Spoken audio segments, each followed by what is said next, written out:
Shalom mwana na urithi wa Mungu Baba katika Kristo Yesu. Karibu katika kipindi cha yaliyojiri ndani ya wiki katika luninga Sonship Spirit, jicho la Mungu duniani pote. Yaliyojiri makala. Wiki iliyopita tulikuwa na mtumishi wa Mungu Askofu Zachary Kakobe, ambapo hapo tuliangazia wito wake, namna ambavyo tunaweza kupata kuupokea wito huu mtakatifu kutoka kwa Bwana wetu Yesu Kristo. Karibu katika kipindi hiki tena cha yaliyojiri makala, tukiangalia makala ya historia ya kanisa nchini Tanzania. Karibu katika sauti ya ushuhuda, nuru ya wito wa Mungu kwa vizazi vyake. Lakini zaidi sana tukiangalia maajabu ya kazi za Yesu Kristo kwa watumishi wake wa Mungu, kanisa lake nchini Tanzania. Karibu mwana wa Mungu uweze kupata kufurahia na kuburudika na kujifunza zaidi katika kipindi hiki cha leo. Jina langu ni Mary Kopwe. Niko hapa kama mtangazaji wako. Usisahau kwamba kipindi hiki hukujia kila siku ya Jumanne kuanzia saa 12 hadi 12:30 alfajiri. Karibu na usiondoke hapo ulipo. Yaliyojiri makala, tunamshukuru Mungu Baba kwa ajili yako, Askofu Zachary Kakobe, baba yetu wa imani ya Kristo. Leo hii mwili wa Kristo Tanzania na duniani kote tunauona utajiri wa Roho wa Kristo juu yako, kama ambavyo na wewe ulivyouona mwaka 1987 kupitia mtumishi wa Mungu, mwinjilisti wa Injili ya Kristo kimataifa, aliyepewa na Kristo mzigo mkubwa kwa ajili ya bara la Afrika. Na huyu si mwingine, ni mrithi mwenza wa baraka za Mungu Baba pamoja na Kristo na watakatifu wote, Reinhard Bonnke, aliyekuja nchini Tanzania na kuandaa mkutano mkubwa wa Injili ya ufalme wa Mungu jijini Dar es Salaam.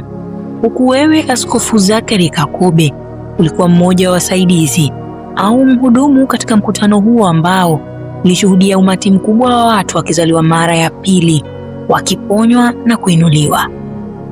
Mkutano huo ambao ulikuacha Askofu Kakobe na tafakari nyingi ya namna ambavyo maajabu ya Mungu yalivyo makuu, ambayo yalikukumbusha mtembeo wa Roho Mtakatifu aliyokutembelea mara 2 chumbani kwako, kama ambavyo Mfalme Daudi katika kitabu cha Zaburi sura ya 77 mstari wa 11 hadi wa 12 anatueleza umuhimu wa kutafakari ushuhuda na shuhuda za Bwana.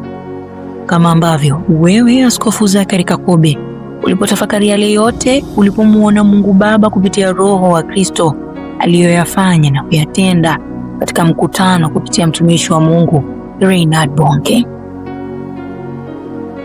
Tafakari ambayo ilimfanya Roho Mtakatifu kusema na wewe, mwanangu, mhubiri huyo sasa anaaga na kuondoka.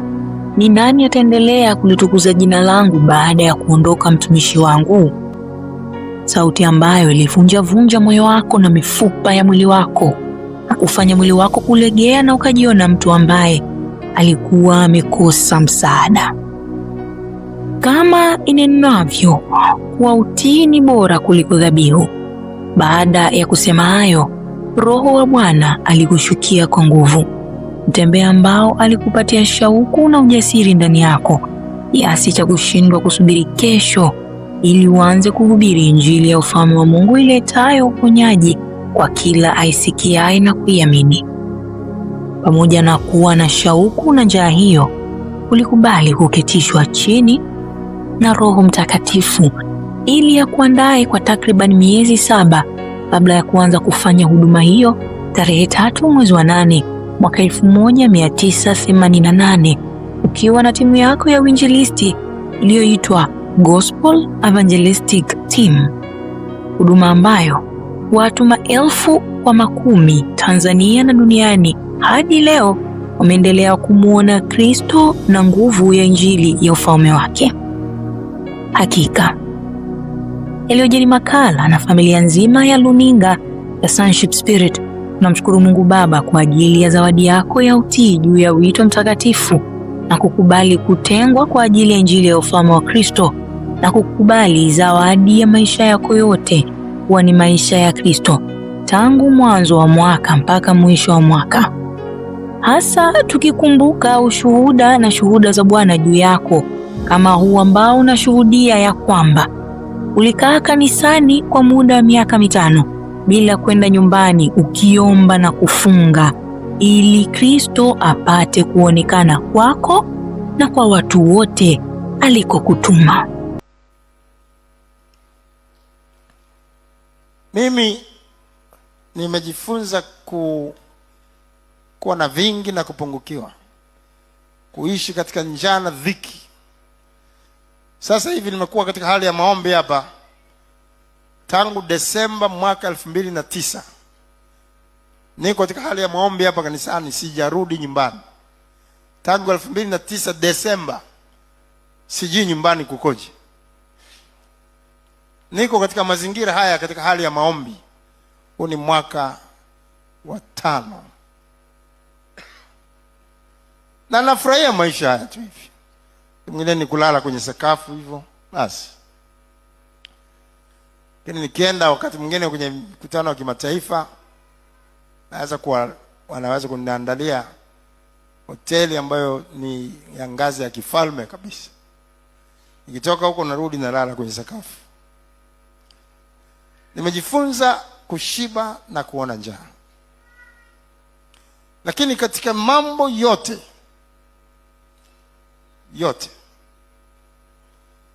nimesema kama nitapata chochote hapa halafu nikashindwa kupata kibali cha kuingia katika mji ule, nitakuwa nimepata hasara. Kama nitakuwa nimepata fedha zote za dunia hii, nikajenga, sijui nikafanya nini, halafu nikakosa kibali cha kuingia mji ule, itakuwa ni hasara.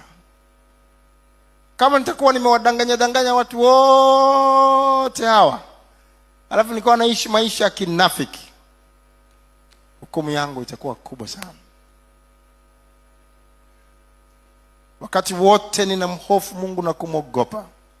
Hakuna mwaka ambao hofu imepungua, kinyume chake imekuwa nazidi kila kukicha.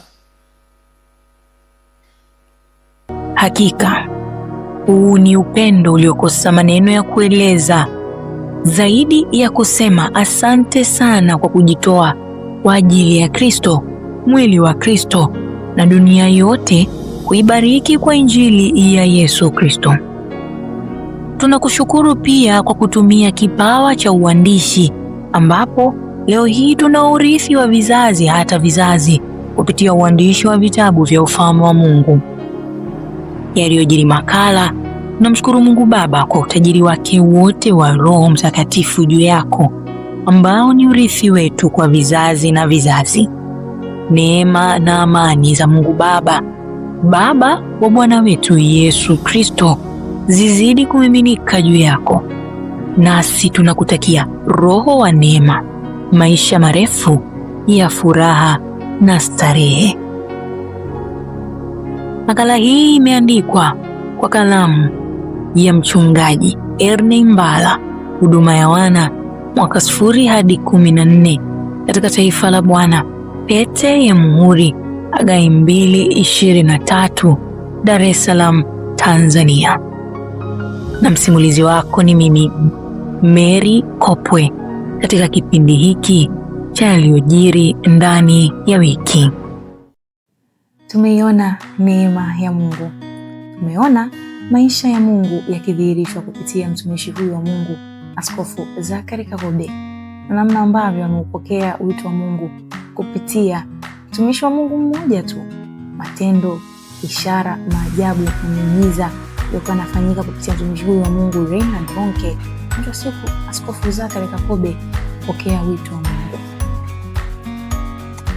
Hadi wakati mwingine tena, ulikuwa nami Mary Kopwe kama mtangazaji wako. Usisahau kwamba mwana wa Mungu kipindi hiki kujia kila siku ya Jumanne saa 12 hadi 12:30 alfajiri. Usisahau kushare, kulike na kusubscribe katika kipindi hiki, lakini zaidi sana tuandikie maoni yako, kwa maana tungependa kusikia kutoka kwako, nasi tutasoma katika kipindi kijacho. Hadi wakati mwingine tena, nikutakia wiki njema yenye furaha, amani na kicheko kwako na kwa familia yako. Mungu akubariki.